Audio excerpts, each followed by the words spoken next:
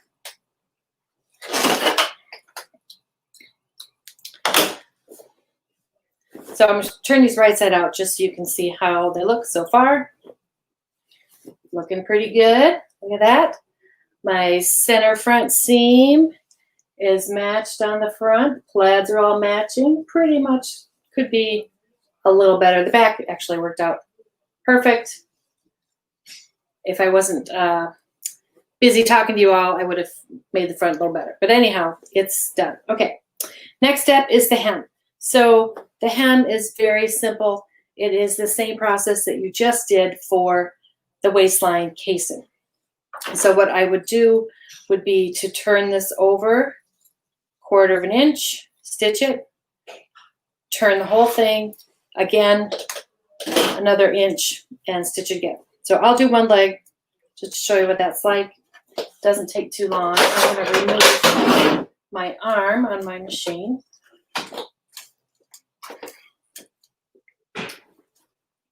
Then you can go back in at the end and press everything when you're finished. Again, I don't use pins for this.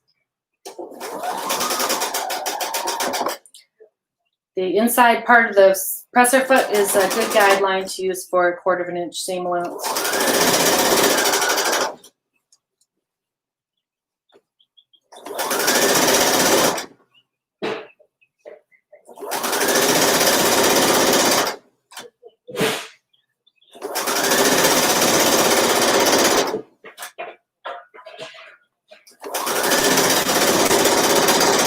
I hear my husband banging around the kitchen. I don't know what the heck he's doing. When I get on camera is when everybody makes noise. It never fails.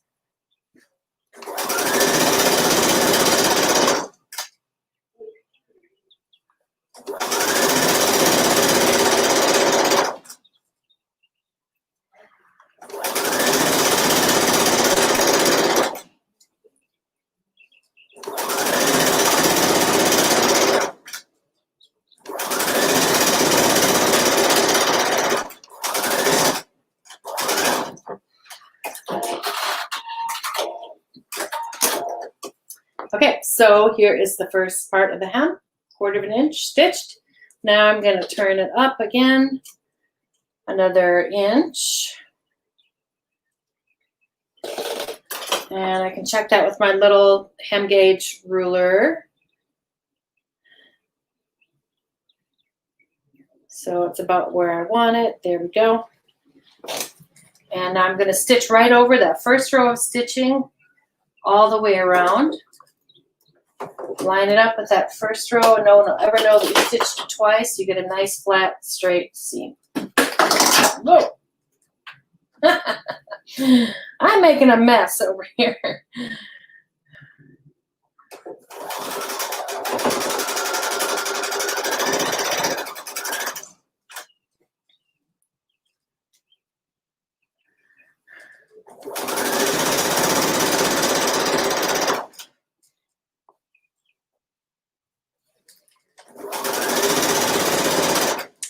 Now sometimes if you're using a woven plaid, this one's a printed plaid. If you're using a woven plaid, you can also gauge your fold, where you're placing the fold on the pattern of the pants so that it's exactly the same all the way around.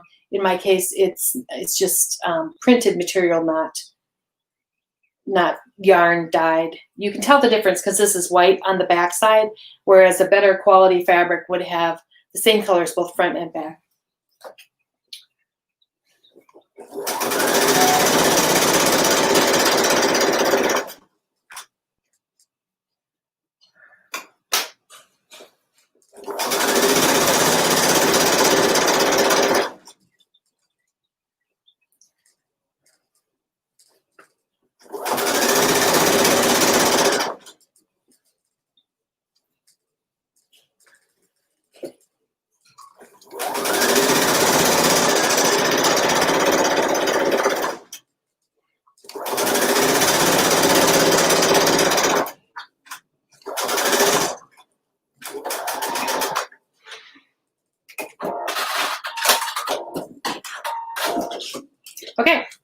You trim your threads and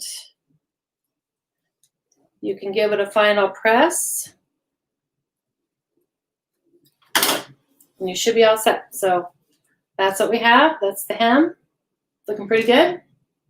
You see that? It's kind of dark. And that's pretty much it. Got one more leg to hem, but those are the shorts. Was that easy? They're like the easiest things in the world to make, honestly. So if you're sewing for a gentleman, I'm going to have coming up in the next few weeks a pattern for a pair of boxers for guys. Because that was one of the first things I made for my husband when we first got married, and he loved them. He wore them forever.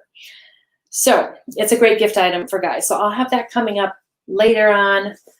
Just keep that in the back of your mind. You can start by practicing on a set for you and maybe make some for someone else, the men in your life later on. So that's what we have. Ta-da! Look at that. Quick, easy project to sew. So tomorrow, if you check back in with me here, 1 o'clock Central Standard Time, I am going to be doing the eye mask and the hair scrunchie to go with this gift set. And then Thursday, we'll be making the gift bag to put it all in. So if you have any questions, please let me know, and I'll be happy to answer them. Let's see what we have here. I like the pattern. I just downloaded it. It'll make a great gift for my husband or for me. It's good. I'm not going to show you the rest of it. There we go. I would be sure. I have to say, if I was doing a sew along, I'd be sure to screw up royally. You're doing well. Thank you so much. I don't feel like I'm doing all that well because yesterday was sort of a disaster. And yeah, we'll just roll with it, you know. We'll just roll with it. Live video is always entertaining. There's always something that goes wrong when you don't expect it to. And I've learned enough that I can just keep on going and try not to let it face me, because everybody has the same issues. You know, you got kids dropping in the middle of conference calls and phones ringing and dogs barking, and it's just how life is. So fortunately, the Navy didn't show up. At least we didn't have, you know, jet problems here in the middle of the video. So thank you for watching. That's all for today, and I will see you tomorrow at the same time. Bye-bye. Okay. Da, da, da, da.